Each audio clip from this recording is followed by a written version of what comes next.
Hello friends, welcome to my YouTube channel KL study friend. CTET 2022-23 के लिए EVS के जो हम इम्पोर्टेंट क्वेश्चन आंसर यहाँ पर डिस्कस करते हैं, तो इसकी आज नेक्स्ट क्लास है। इससे पहले हमारी 4-5 क्लासें हो गई हैं जिसमें हमने आपको केवल वही क्वेश्चन कराए हैं जो आपके एग्जाम्स की दृष्टि से बहुत ही इम्पोर्टेंट हैं।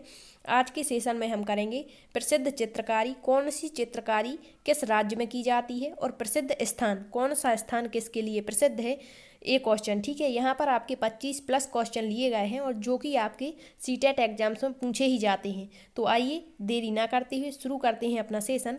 यहाँ पर हमारे 126 क्वेश्चन पिछली क्लासों में हो चुके थे। आज हमारे क्वेश्चन नंबर यहाँ 127 से शुरू रहेंगे। ठीक है, तो 127 नंबर का जो क्वेश्चन है, पिछली बार ये क्वेश्चन कई बार पूछा गया था, कई शिफ्ट्स में रिपीट भी हुआ था। ठीक है, तो क्वेश्चन है कि इत्र के लिए प्रसिद्ध नगर कौन सा है। ठीक है, तो इत्र के लिए जो प्रसिद्ध नगर है वो है हमारा कन्नौज नगर। कौन सा है? कन्नौज, उत्तर प्रदेश में पड़ता है। ठीक है, तो ये तो इम्पोर्टेंट क्वेश्चन है, पिछली बार पूछा भी गया था। ठीक, नेक्स्ट है आपका सालों के लिए प्रसिद्ध नगर कौन सा है। तो जो साल होती हैं, जैसे हमारी पश्मीना शॉल है तो उसके लिए आपका जम्मू कश्मीर प्रसिद्ध है। ठीक है, तो उसी तरह से जो शॉल होती हैं उसके लिए प्रसिद्ध नगर कौन सा है, तो कुल्लू घाटी, ये मनाली हिमाचल प्रदेश में पड़ती है, तो ये राज्य प्रसिद्ध है, यहाँ पर याद रखना। ठीक है, नेक्स्ट है आपका सिल्क।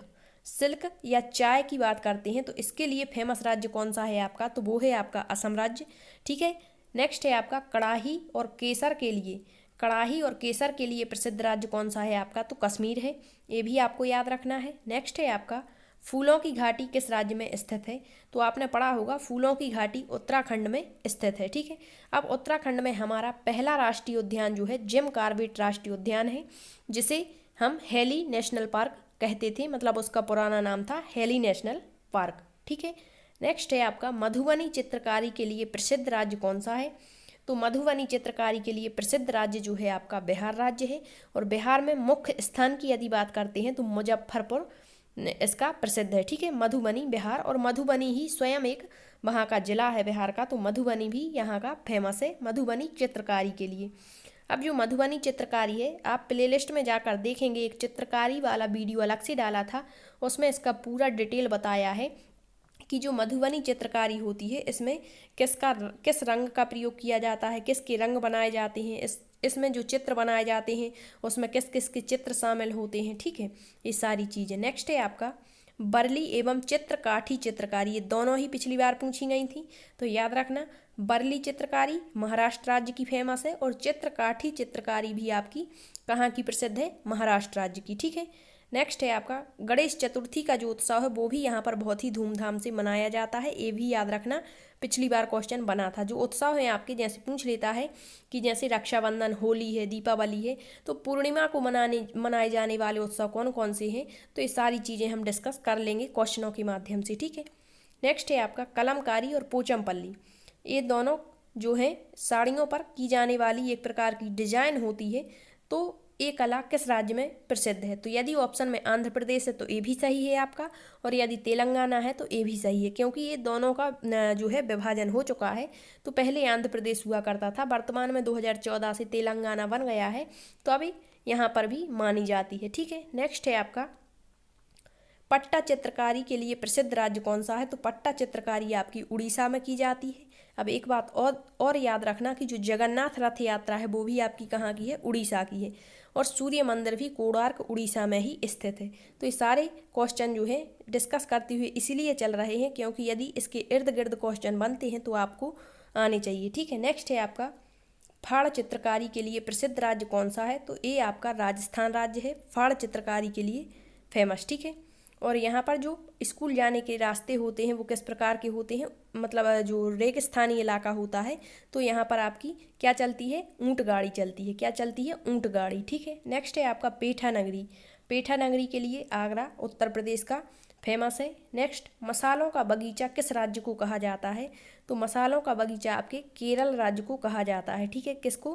केरल राज्य को मसालों का बगीचा कहा जाता है। नेक्स्ट है आपका सुरमा नगरी, सुरमा नगरी बरेली उत्तर प्रदेश। नेक्स्ट है आपका मधुबनी चित्रकारी के लिए प्रसिद्ध राज्य बिहार, बरली चित्रकारी के लिए महाराष्ट्र, ये हमने पढ़ लिया, रिपीट हो गया है, एक बार फिर से देख लें। यहाँ मधुमक्खी पालन के लिए प्रसिद्ध राज्य कौन सा है? तो मुजफ्फरपुर बिहार है। अनीता की मधुमक्खियाँ आपने पढ़ा होगा।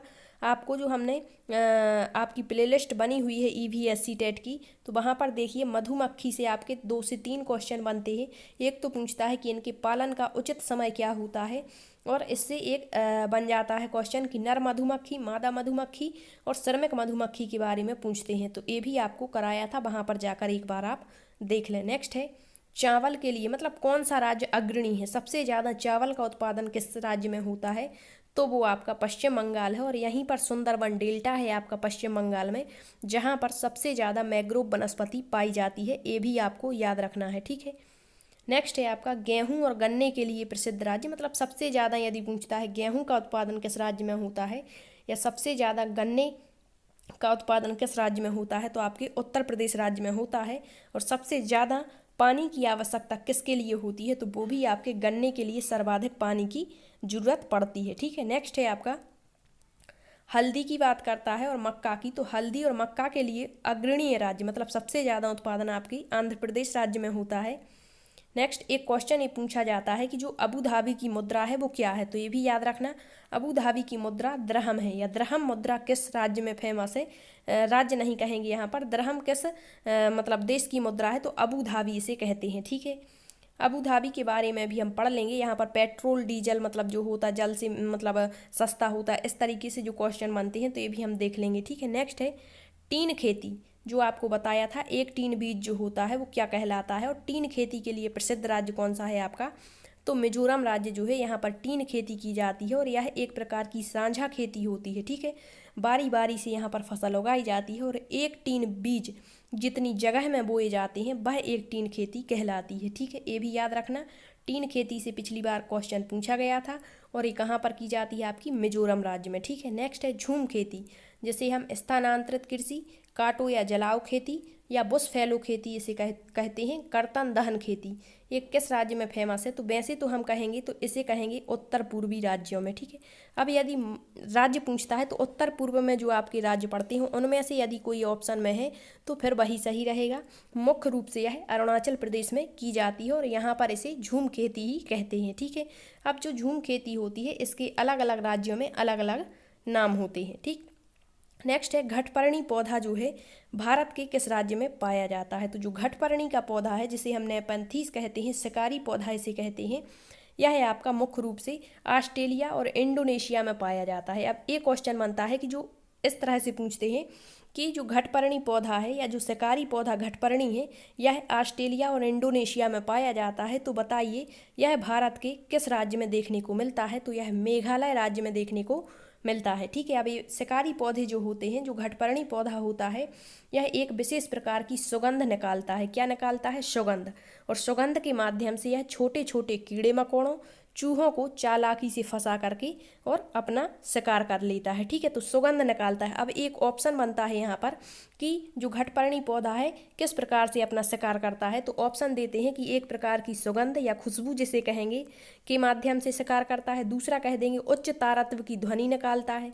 इस तरह से तो आपको याद रखना है, बच्चे अधिकतर यही लगाते हैं उच्च तारत्व की ध्वनि, जो कि बिल्कुल ही गलत है। यह एक प्रकार की सुगंध के माध्यम से जो कीड़े मकोड़े होते हैं उनको आकर्षित करता है। इसके अलावा एक क्वेश्चन इससे बनता है, इस तरह से पूछता है कि निम्न में से कौन से शिकारी पौधों की श्रेणी में नहीं आती, या कौन सा एक शिकारी पौधा नहीं है? तो आपको कुछ नाम बताए थे जब हमने पौधों के बारे में पढ़ाया था, और एक वीडियो केवल इसी पर हम लेकर के आए थे, उसमें आपको खेजड़ी के बारे में बताया था। इसके बाद आपको रेगिस्तानी ओक क्या होता है, इसके बाद आपको बटवृक्ष बरगद के बारे में और घटपर्णी पौधे के बारे में बहुत अच्छे से जानकारी दी है। तो डिटेल यदि आप देखना चाहते हैं तो वो प्ले लिस्ट में जाकर वीडियो जरूर देख लें। अब जो एक होता है यूट्रिकोलेरिया, क्या होता है यूट्रिकोलेरिया, एक होता है ड्रोसेरा, एक यही हो गया हमारा नेपेंथीस। तो ये सारे आपके शिकारी पौधे होते हैं। इसके अलावा जो भी आपको नाम देखने को मिलेगा वह शिकारी पौधा नहीं होगा, ठीक है। नेक्स्ट है आपका चेराओ नृत्य के लिए प्रसिद्ध राज्य कौन सा है? तो ये भी बहुत बार रिपीट हुआ था पिछली बार क्वेश्चन।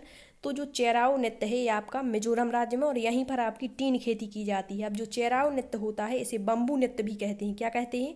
बम्बू नृत्य। अब ये आप बम्बू अर्थात बांस देख करके और आप असम न लगा देना, ठीक है। ये एक प्रकार का नृत्य है जो मिजोरम में किया जाता है, जबकि जो बांस एवं रस्सी के पुल होते हैं। बांस एवं रस्सी के पुल जो होते हैं स्कूल जाने के लिए असम राज्य में प्रयोग होते हैं और यहाँ पर बांस के घर भी बनाए जाते हैं असम राज्य में। लेकिन जो चेराओ नृत्य जिसे बम्बू नृत्य कहते हैं ये आपके मिजोरम राज्य का प्रसिद्ध है। ठीक है, तो ये याद रखना। एक क्वेश्चन पूछा गया था पिछली बार, दुर्गा उत्सव कहाँ पर धूमधाम से मनाया जाता है, तो ये भी याद रख लेना आप लोग। दुर्गा उत्सव जो है आपका ये भी आपका पश्चिम बंगाल राज्य में मनाया जाता है, जहाँ पर आपकी मैंग्रोव वनस्पति सबसे ज़्यादा पाई जाती है। ठीक है, तो ये सारे क्वेश्चन बहुत ही इंपॉर्टेंट और आपके पिछली सीटेट परीक्षाओं से उठाए गए हैं। इसके बाद नेक्स्ट क्लास में आपको इसी तरह के अन्य इंपॉर्टेंट क्वेश्चन और हो सकेगा तो आपके लिए जो 2021 में सीटेट के एग्जाम्स हुए थे 2021 में, ठीक है, तो उसमें पेडागॉजी को छोड़ करके जितने भी क्वेश्चन बनेंगे वो सारे लेकर आएंगे, ताकि आपको वहाँ से जो प्रीवियस ईयर क्वेश्चन पेपर होते हैं उनसे आपको यहाँ पर सफलता मिल सके और आगे भी वो क्वेश्चन रिपीट हो सकते हैं, तो आप सारे क्वेश्चन जाने रहेंगे। ठीक है, यदि आपको सेशन पसंद आया है तो शेयर जरूर करना। Thank you.